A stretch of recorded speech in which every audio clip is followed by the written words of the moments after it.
Marami din naman sa mga Chinese ang nakisimpatya sa napas lang na batang Hapon at nag-alay pa ng mga bulaklak sa mismong lugar kung saan inatake ang bata. Kinwestiyon din nila ang CCP sa pagmamanipula umano nito ng opinyon ng publiko. Yun ang matindi, Ayon no? sa China, minanipula yung opinyon ng publiko ng CCP. Yun nga yung problema. Yung gobyerno. Hindi itong mga Chinese people, no? Kasi itong mga mamamayan yan eh. 'Di ba? Damay lang eh kung gugulpihin nyo lahat ng mamamayan eh. Naalala ko tuloy yung sinabi ni Miriam Defensor na kung gigirahin natin sa China, pag sumuko yung mga yan, paano natin pakakainin? Sobrang dami nga pala. Pero dinaan niya sa biro, di ba? Anyway, papakita ko sa inyo itong tungkol dito sa pag-atake. Para lang CNN World na ito mga utol. No? Education of hatred. Killing of Japanese boy sparks soul. Searching in China over rising nationalism, 'di ba? Yun mga utol eh.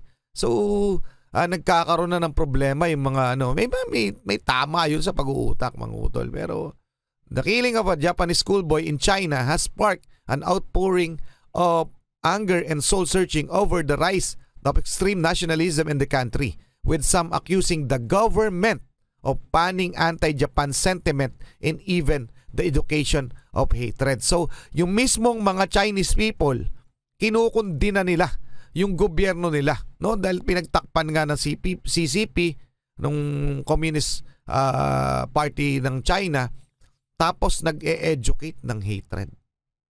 Nagpapakalat ng galit, no? Parang yung ginagawa sa North Korea. Kung napanood nyo, may parang may ganong ginagawa ang North Korea.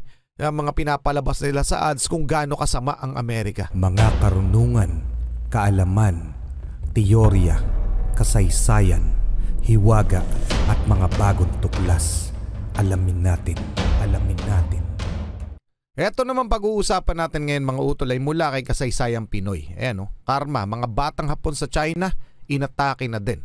Malalang ganti ng Japan, natikman ng mga incheck. Ano nga ba ang ginante ng mga Japanese people sa mga incheck? At anong ginawa ng China sa mga batang Hapones? Okay? Yan ang ating aalamin, ha? Mga utol, at syempre, check din natin yung report tungkol dito. Okay, game na. naniniwala ako na malaya tayong magbigay ng opinyon at suhestyon bilang malaya. Teka lang, pakisubscribe pala siya sa Isayang Pinoy, pakilike na rin yung video. Malaking importante po yun. Malaking bagay po yun para sa amin yung paglalike nyo ng video. Ang mamamayan ng Pilipinas, maraming salamat po. Sa panahon ngayon, marami ang nagnanais na makapamasyal sa magagandang mga lugar habang kaya pa ng kanilang mga katawan. Ito. Ang ilan pa nga sa atin ay may mga bucket list pa ng mga lugar at bansang nais nilang puntahan kung magkaroon lamang sila ng sapat na panahon at pera. Ang mga bansang Japan, South Korea, Thailand at iba pang mga bansa sa Asia, pati mga bansang nasa Europa ay madalas na nakasulat sa listahan o sa bucket list ng marami sa atin. Alam kasi ng marami sa atin na ligtas puntahan ng mga ito at tiyak na may mga kani-kaniyang ipinagmamalaking tourist attraction ang mga bansang ito. Pero sa dinami-rami ng mga bansang nakasulat sa ating mga bucket list, bakit tila na pag-iiwanan ng bansang China pagdating sa mga nais na puntahan ng mga bakasyonista?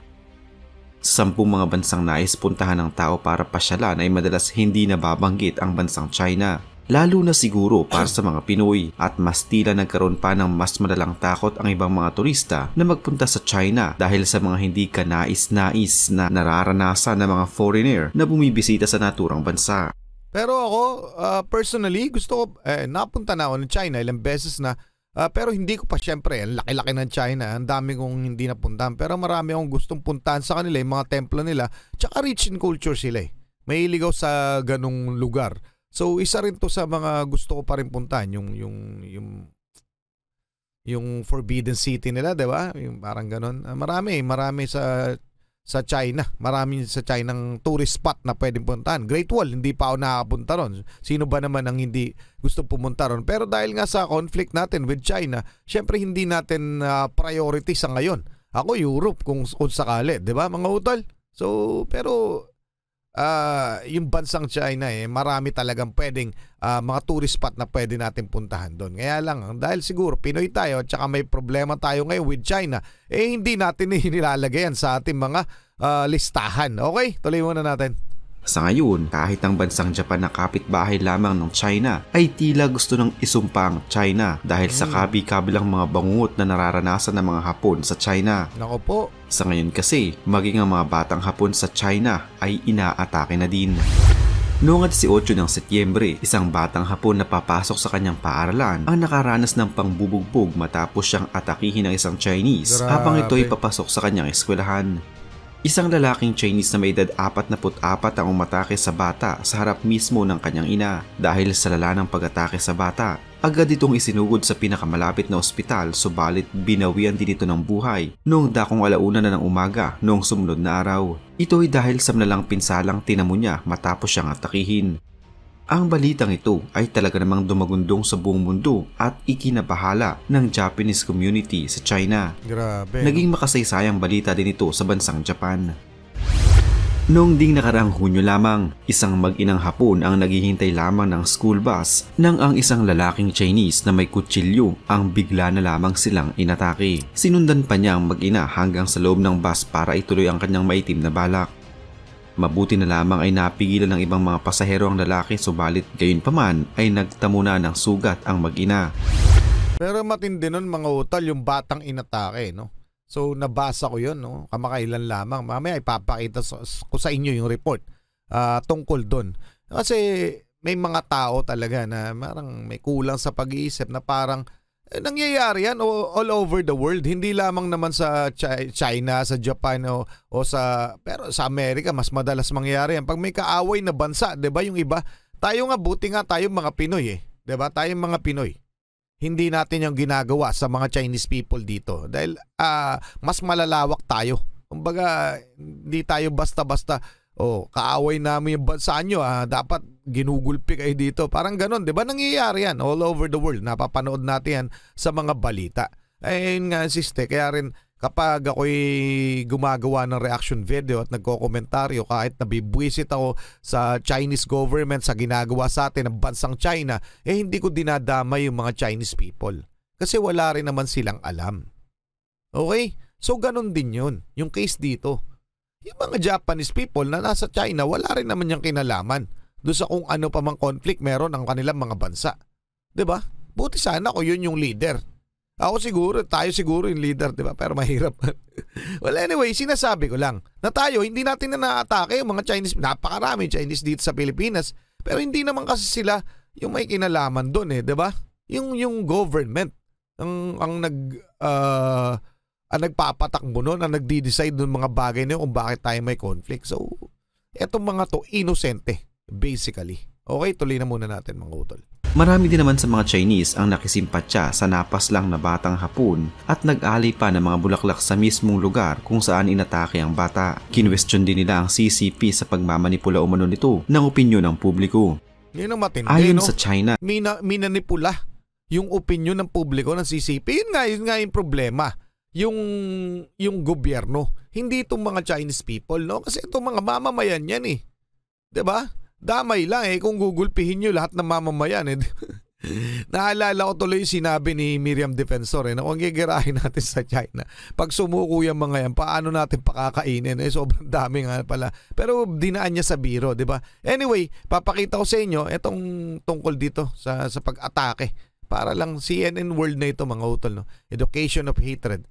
Killing of Japanese boy sparks soul searching in China over rising nationalism, 'di ba? Yun mga utol So, nagkakaroon na ng problema yung mga may tama yun sa pag-uutak mga utol. Pero the killing of a Japanese schoolboy in China has sparked an outpouring of anger and soul searching over the rise of extreme nationalism in the country, with some accusing the government of panning anti-Japan sentiment and even the education of hatred. So, yung mismong mga Chinese people, kinukundina nila yung gobyerno nila, no? Dahil pinagtakpan nga ng CCP, nung Communist Party ng China, tapos nag-e-educate ng hatred.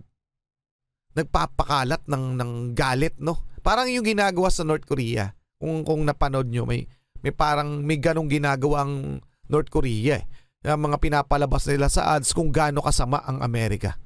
So yun yung kinukundina mismo ng mga mamamayan ng China. Okay mga utol, yung pagpapakalat ng hatred ng CCP ng kanilang gobyerno. Okay, tuloy na muna natin. Ano masasabi nyo dyan? Paki-comment na lang. Isolated umano ang naging kaso ng batang Hapon na hindi naman pinaniniwalaan ng mga Hapon. Agad ding inabisuhan ang mga Hapon na wag na magpunta sa bansang China.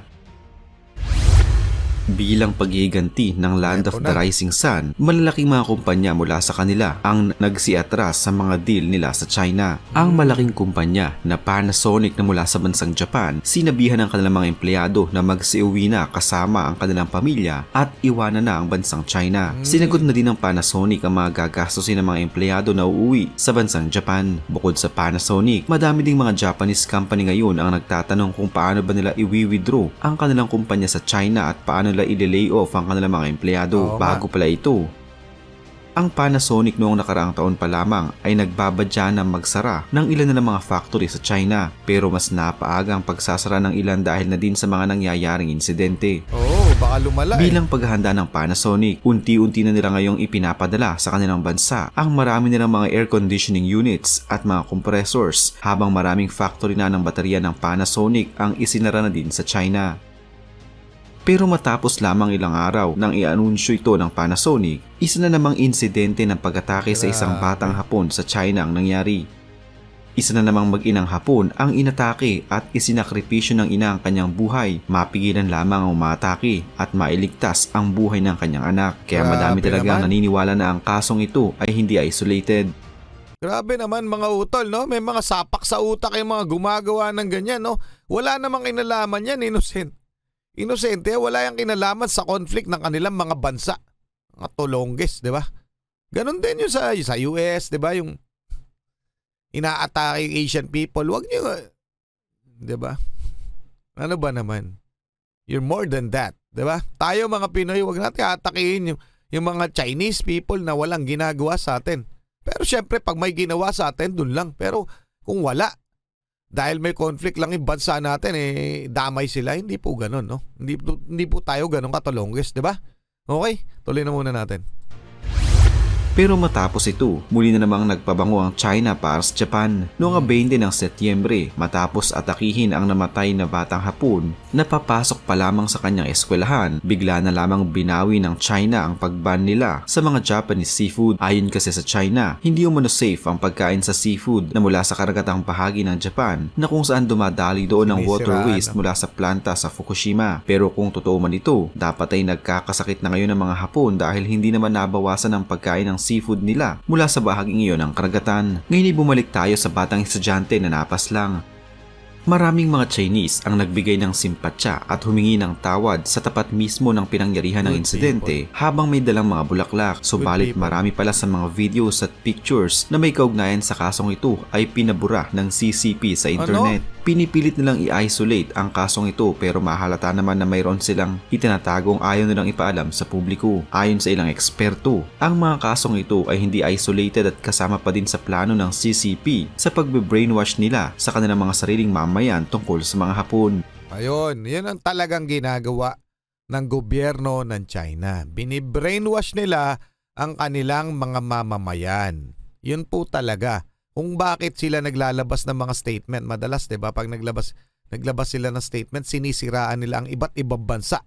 Lalong-lalo na ang United States of America. Ganon ang kanilang ginagawa. Nang sa ganon, ma-brainwash yung mga mamamayan nila. 'Di ba? Tingnan mo 'to. O anong resulta? Hatred, no?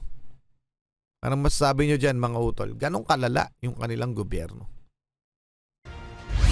Kung matatanda noong taong 2012, nagkaroon ng anti-Japanese protest sa China. Nasa 100 mga syudad noon sa China ang nakisamang nagprotesta sa pagpapalaya sa mga Hapon na nasa China. Ito ay may kaugnayan sa Senkaku Island na pinag-aawayan ng bansang Japan at China. Nagkaroon noon ng maraming mga riot at nasa 300,000 mga armadong pulis ang ikinalat sa buong China. Pero matapos ang pagpoprotesta, nadiskubre na ang mga sumisira sa mga Japanese products at brands tulad na lamang ng mga kotse noong panahon ng protesta ay mga pulis na Chinese. Grabe, Mismo no? CCP din umano ang nag-organisa ng naturang protesta habang nagkukunwari din sila na pinipigilan nila ito.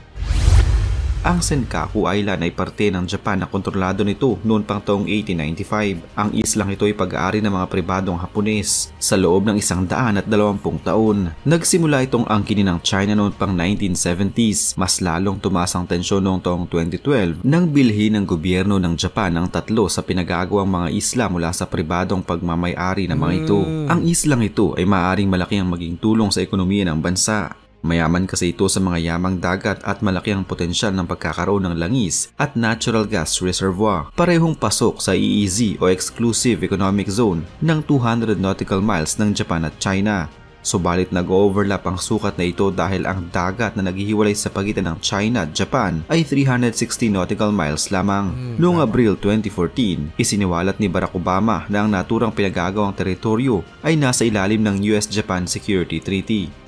Matatandaan kasi na nasakno ng Amerika ang ilang bahagi ng Japan, kabilang na dito ang Senkaku Island. Subalit ayaw makialam ng Amerika sa hidwaan ng dalawang bansa dahil baka pati sila ay madamay. Sa kasalukuyan ay wala pa ding formal na kasunduan kung kanino ba talaga ang bahaging iyon ng karagatan, pero ang parehong kampo ay kapwa naghahanda sa posibleng mangyari sa hidwaan.